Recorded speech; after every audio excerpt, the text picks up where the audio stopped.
ମୁଁ ହଉଛି ବିଶ୍ୱେଶ୍ୱର ମହାନ୍ତି। ମୁଁ ଜଟାଧାରୀ ଆଶ୍ରମ ନଈ ସେପାରି ବିରୂପା ନଈର ସେପଟରେ ଜଟାଧାରୀ ଆଶ୍ରମ। ଆଜ୍ଞା ଆପଣଙ୍କର ଏପଟରେ ଏ ଗାଁ ନା ହଉଛି ଶମଶେରପୁର। ଆଜ୍ଞା ଗୋଟେ ଐତିହ୍ୟ ସମ୍ପନ୍ନ ଗାଁ, ପାଲା ସଂସ୍କୃତି ବହୁ ପ୍ରାଚୀନ। ଗୌରୀ ଶଙ୍କରଙ୍କର ଏଠି ବିଜୟସ୍ଥଳୀ। ମୁଁ ଏମିତି ଆସୁ ଆସୁ ପ୍ରତ୍ୟେକ ଦିନ ତ ଆସେ, ଆଜି ଆସି ପହଞ୍ଚି ଯାଇଛି ଏଇ ଗାଁରେ ଆପଣଙ୍କର ଘରେ। ହଁ ଆପଣଙ୍କର ପରିଚୟ ଟିକେ କୁହନ୍ତୁ। ମୋର ପରିଚୟ ମୁଁ କଣ ସଂକ୍ଷେପରେ ଦଉଛି। ହୁଁ ମୁଁ ଅଶୋକ କୁମାର ମହାନ୍ତି, ହୁଁ ଅବସରପ୍ରାପ୍ତ ମଧ୍ୟ ଇଂରାଜୀ ବିଦ୍ୟାଳୟର ଶିକ୍ଷକ। ହୁଁ ପିତାଙ୍କ ନାମ ହେଲା ବିଶ୍ୱନାଥ ମହାନ୍ତି, ହୁଁ ସେ ସ୍ୱର୍ଗତ। ହୁଁ ମାତା ସ୍ୱର୍ଗତା ରସଲତା ମହାନ୍ତି। ହୁଁ। ଏଇ ହଉଛି ମୋର ପରିଚୟ। ଆଚ୍ଛା, ଆପଣ ଠାକୁର ଆତ୍ମାରାମ ଆମର ଯୋଉ ଜଟାଧାରୀ ଆଶ୍ରମ ହଁ ବିରୂପା କୂଳର, ଆଜ୍ଞା ସେ ଆଶ୍ରମ ସହିତ ଆପଣ ହଁ ଆଶ୍ରମ ପରିବାରର ସହିତ କଣ କେମିତି ସମ୍ପର୍କ ଅଛି? ଆଶ୍ରମ ସହିତ ପରିବାର କାହିଁକି, ମୋର ଜନ୍ମ ଇତିହାସ ଆଶ୍ରମ ସହିତ ଆଚ୍ଛା ଆଚ୍ଛା, ଓତପ୍ରୋତ ଭାବରେ ଜଡିତ। ଆଉ କଣ ଟିକେ ଆମକୁ ଜଣାନ୍ତୁ। ବିଗତ 1959 ମସିହାରେ ମୋର ଜନ୍ମ ହେଲା। ହୁଁ ମୋର ଜନ୍ମ ତ ଏକ ଇତିହାସ। ହୁଁ ମୋ ପିତାଙ୍କର ବିବାହର 18 ବର୍ଷ ପର୍ଯ୍ୟନ୍ତ କୌଣସି ସନ୍ତାନ ସନ୍ତତି ମାଙ୍କର ନଥିଲେ। ଗର୍ଭରେ ଆଚ୍ଛା। ରହୁନଥିଲେ, ହୁଁ ଗର୍ଭ ନଷ୍ଟ ହେଇଯାଉଥିଲା। ହଠାତ୍ 1955 ମସିହା କି 54 ମସିହା ଏକ୍ଜାକ୍ଟ ମୋର ମନେ ପଡୁନି, ହୁଁ ଆଶ୍ରମ ଆରମ୍ଭ ହେଲା, ବେଲମାଳି 55 ଆଶ୍ରମ। 55 55 ମସିହା, ଆଚ୍ଛା। 1955 ମସିହାରେ ହୁଁ ବେଲମାଳି ଆଶ୍ରମ ସେଠି ଆରମ୍ଭ ହେଲା। ହୁଁ ଗୋଟେ ଛୋଟ କୁଡିଆ ଚାଳ ଘରରେ ହୁଁ ବାବାଜୀ ଆତ୍ମରାମ ଦାସ ସେତେବେଳେ ଅବସ୍ଥାନ ଆଶ୍ରମ କରୁଥାନ୍ତି। ଗଢି ଉଠିଲା ଆଜ୍ଞା ଛୋଟିଆ ଆଜ୍ଞା ଚାଳି ଆଜ୍ଞା ଜାଗାରେ। ଆଜ୍ଞା। ହୁଁ ସେଇ ସମୟରେ ହଠାତ୍ କାହିଁ ମୋ ବୋଉର ଚିନ୍ତାଧାରା ଆସିଲା ଯେ ମୋର ତ ସନ୍ତାନ ସନ୍ତତି କୌଣସି ଗର୍ଭରେ ରହୁନାହାନ୍ତି, ହୁଁ ଟିକେ ଆଶ୍ରମକୁ ଯାଉଛି ଯିବି। ଆଶ୍ରମକୁ ଗଲା, ଆଶ୍ରମରେ ପ୍ରଣାମ କଲା। ବାବା ସେତେବେଳେ ଖୁବ କମ ବୟସ୍କ।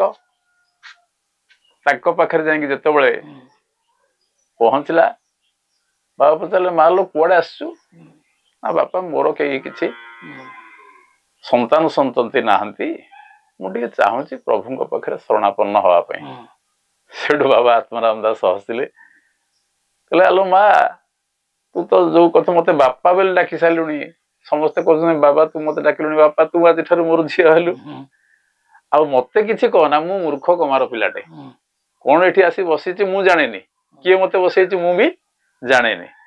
ସେଇ ବେଲଗଛ ମୂଳକୁ ଯା, ହୁଁ ସେଇ ବେଲଗଛ ମୂଳରେ ରହିକିରି ହୁଁ ଯାହା ତୋର ଦୁଃଖ କଥା ସେଇ ବେଲଗଛ ମୂଳେ ଯୋଉ ମହାତ୍ମା ଅଛନ୍ତି ତାଙ୍କୁ ହିଁ ଜଣେଇବୁ।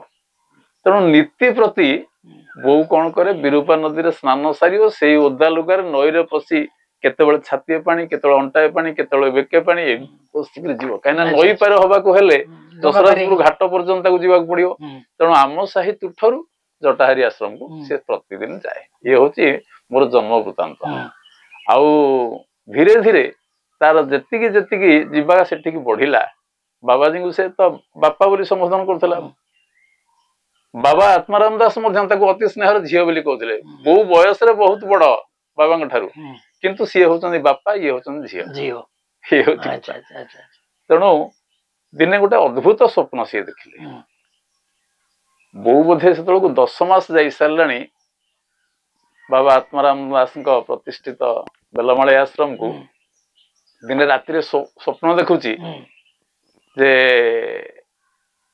ସେତେବେଳେ ଜଣେ ନନା ରହୁଥିଲେ, ତାଙ୍କ ଘର ଏଇ ବାଜପୁରା ଶଶିଲ ଦେଇକି ସେ ଯିବା ଆସିବା କରନ୍ତି। ଏକ୍ଜାକ୍ଟ ତାଙ୍କ ଘରଟା କୋଉଠି ମୋର ମନେ ପଡୁନି। ସେ ନନା ଗୋଟେ ଏଠି ଆବୁଟିଏ ଥିଲା, ଗେଡା ହେଇକି ଲୋକ, ଶ୍ୟାମଳ ବର୍ଣ୍ଣ।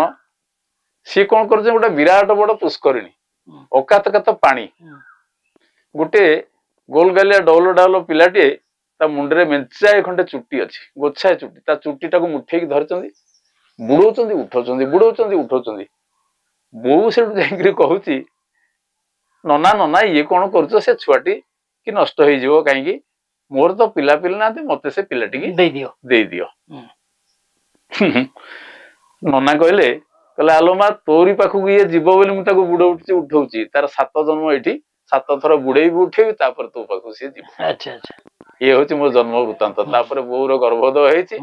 ଯୋଉ ସ୍ୱପ୍ନ ଶମଶେରପୁର ଗାଁରେ ରହିକିରି ବୋଉ ଦେଖୁଛି, ସେଇ ସ୍ୱପ୍ନ କଲିକତାରେ ରହିକିରି ମୋ ବାପା ବି ଦେଖୁଛନ୍ତି। ସଂଯୋଗ, ଏ ଅପୂର୍ବ ସଂଯୋଗ। ଇଏ ପୁଣି ଚିଠି ପତ୍ର ମାଧ୍ୟମରେ ଜଣାଉଛନ୍ତି ତାକୁ ଚିଠି ପତ୍ର ମାଧ୍ୟମରେ ଜଣାଉଛନ୍ତି ଯେ ଏଇଭଳି ଗୋଟେ କାର୍ଯ୍ୟକ୍ରମ ଚାଲିଛି ଆଉ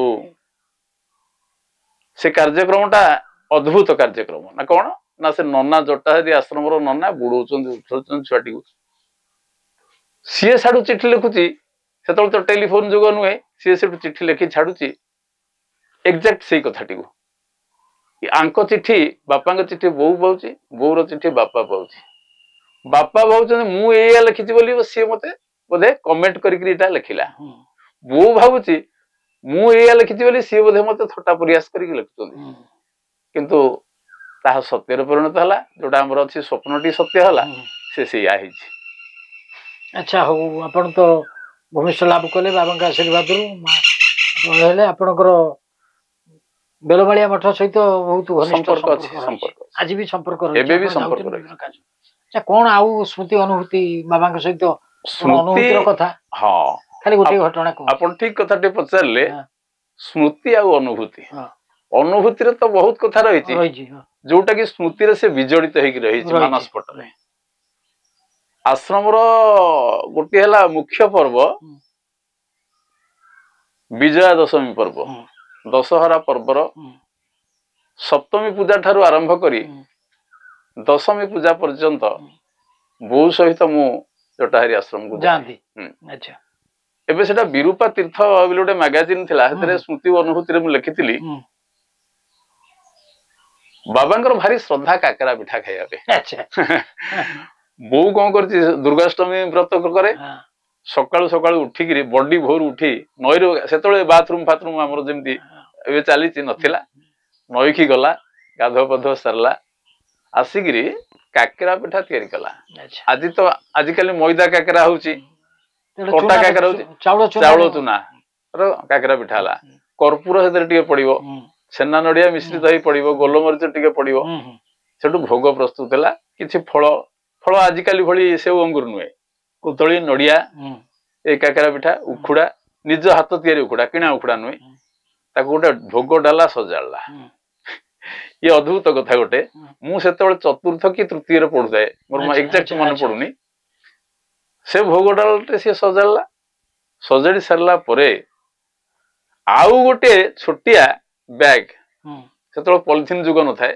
କପଡା ବ୍ୟାଗ ତା ଭିତରେ କଦଳୀ ପତ୍ର ସେଟ କଲା କଦଳୀ ପତ୍ର ଭିତରେ ପୁରେଇଲା କାକେରା ପିଠା ଆଉ କିଛି ମତେ କହିଲା ତୁ ଏଗୋଟିକ ହାତରେ ଧ ଏଇଟା ମୁଁ ଉଲ୍ଲେଖ କରିଛି ସ୍ମୃତି ଅନୁଭୂତିରେ ମୁଁ ଆଶ୍ଚର୍ଯ୍ୟ ପଚାରୁଛି ମୁଁ କହିଲି ଆଲୋ ବୋଉ ଇଏ ତ ତୁ ଭୋଗ ତିଆରି କଲୁ ତାକୁ ଗୋଟେ ଭୋଗ ଡାଲାରେ ଧରିଲୁ ପୁଣି ବ୍ୟାଗରେ କଣ ନା ତାକୁ ଖାଇବେ ମା ଏଇଟା ହଉଛି ମୋ ବାପାଙ୍କର ମୁଁ କହିଲି ବାପା କିଏ ତୋ ବାପା କଣ ବଞ୍ଚୁଛନ୍ତି ତୋ ବାପ ଘର ତ ଯାଇକି ହଉଛି ଚୌଦ୍ୱାର ବନ୍ତ ପାଖରୁ ତୋ ବାପା କଣ ଜଟାଧାରୀ ଆଶ୍ରମକୁ ଆସିଥିବେ ନା ନାଇଁ ଆଶ୍ରମରେ ଯିଏ ଅଛନ୍ତି ସିଏ ହଉଛନ୍ତି ମୋ ବାପା ବୋଲ ଜଟାଧାରୀ ବାବା ନା ହଁ ବାବା ତାଙ୍କୁ ସମସ୍ତେ କହୁଛନ୍ତି ମୁଁ ତାଙ୍କୁ ବାପା କୁହେ ହଉ ଭଲ ହେଲା ନା ତୁ ବାବାଙ୍କ ଜିନିଷଟି ଧର ମୁଁ ଭୋଗ ଡାଲଟି ଧରୁଛି ଧରିକି ଗଲୁ ଆଶ୍ରମରେ ପହଞ୍ଚିଲୁ ସେତେବେଳେ ଟିଣ ଘରଟିଏ ଥାଏ ଦୁର୍ଗାଙ୍କର ରାମ ଅଭିଷେକ ପାଇଁ ସିଏ ବି ଗୋଟେ ଟିଣ ଘର ଥାଏ ବାବା ରହୁଛନ୍ତି ଗୋଟେ ଛପର ଛାଉଣି ଘରେ ଚକାସନ ପକେଇ ବାବା ଏଇଭଳି ବସିଛନ୍ତି ଏମିତି ବସିଛନ୍ତି ଖୁସି ମନରେ ଏମିତି ଏମିତି ହଲୁଛନ୍ତି ହଲିବା ଭିତରେ ଆଗରେ ତାଙ୍କର ଶିଷ୍ୟ 4-5 ଜଣ ବସିଛନ୍ତି ମୁଁ ଯାଇକି ମୁଣ୍ଡିଆ ମାରିଲି ମୁଁ କହିଲି ବାବା ପ୍ରଣାମ କରୁଛି ଆପଣ ଶୁଣିଲେ ହସିବେ ମତେ କହିଲେ ଆରେ ଶଳା ବାବା କଣ ମତେ ଡାକୁଛୁ ମୁଁ କହିଲି ସମସ୍ତେ ଡାକୁଛନ୍ତି ମୁଁ ଡାକୁଛି ବାବା ନା ତୋ ବୋଉର ମୁଁ ହଉଛି ବାପା ତେଣୁ ତୁ ମତେ ଅଜା ଡାକିଲେ ମୁଁ ତତେ ଓ ବୋଲି କହିବି ଆଉ ବାବା ବାବା କଣ ହଉଛୁ ସମସ୍ତଙ୍କୁ ବାବା ମୁଁ କହିଲି ଏଇଟା ଦେଇଛି ବୋଉ ତୋ ପାଇଁ ଆଣିଛି ଯେମିତି ତାଙ୍କ ପାଦ ପାଖରେ ଥୋଇଦେଲି ଖୁସିରେ କଣ କଲି ତାକୁ ଖେଳେଇ ପକେଇଲେ ଆଉ ଖେଳେଇ ପକେଇ ସେ କଦଳୀ ପତ୍ର ଠୋଲାକୁ ଚିରି ବାହାର କଲେ କାକେରା ଯେତିକ ଶିଷ୍ୟ ଥିଲେ ସମସ୍ତଙ୍କୁ ଗୋଟେ ଗୋଟେ ନେଇକି ଖୋଇଦେଲେ ନିଜ ପାଟିରେ ମତେ କହିଲେ ତୁ ଶଳାଟିଏ ଗୋଟେ ଖା ମତେ ଖୋଇଦେଲେ ଆଉ ଗୋଟା ସବୁଠୁ ବିଚିତ୍ର କଥା ତାଙ୍କର ଯୋଉ ଦାଢି ମଝିରେ ଦାଢି କାଟି ପକେଇଥିଲେ ଦାଢି ସେତେବେଳେ ଥିଲା ମୋ ପିଲା ବେଳେ ସେ ଦାଢିକି କଣ କରି ଆଣି ମୋ ମୁହଁରେ ଘଷିବେ ସେ ମୁହଁରେ ଦାଢି ଘଷିବା ଭିତରେ ମତେ ସଲସଲିଆ ଲାଗୁଥିବ ମୁଁ ଅସ୍ତବ୍ୟସ୍ତ ନା ଶଳାଟି ଅସ୍ତବ୍ୟସ୍ତ କାହିଁ ହଉଛୁ ରେ ତତେ ବା ସ୍ନେହରେ ମୁଁ ଦାଢି ଘଷୁଛି ତୋ ମୁହଁରେ ବି ପୁଣି ବଡ ହେଲେ ଦାଢି ଉଠିବ ଏଇ ହଉଛି ତାଙ୍କର ସ୍ନେହ ଆଉ ସହାନୁଭୂତି କଥା। ଆଉ ଏଥିରେ ଆନ୍ତରିକତା ଗୋଟେ ଥିଲା, ଆତ୍ମୀୟତା ଥିଲା। ନାତିକୁ ଅଜା ଯୋଉଭଳି ସ୍ନେହ କରେ ସେ ସେଇଭଳି ସ୍ନେହ କରୁଥିଲେ। ଆଚ୍ଛା, ଅଲୌକିକତା କିଛି ଆପଣ ଲକ୍ଷ୍ୟ କରିଛନ୍ତି ଠାକୁର ଆତ୍ମାରାମଙ୍କ ପାଖରେ? ମୁଁ ତ ଅଲୌକିକତା ବିଷୟରେ କିଛି ଜାଣିନି, ତଥାପି ସେ ମତେ ଖୋଲାଖୋଲି କଥା ଗୋଟେ କହିଛନ୍ତି।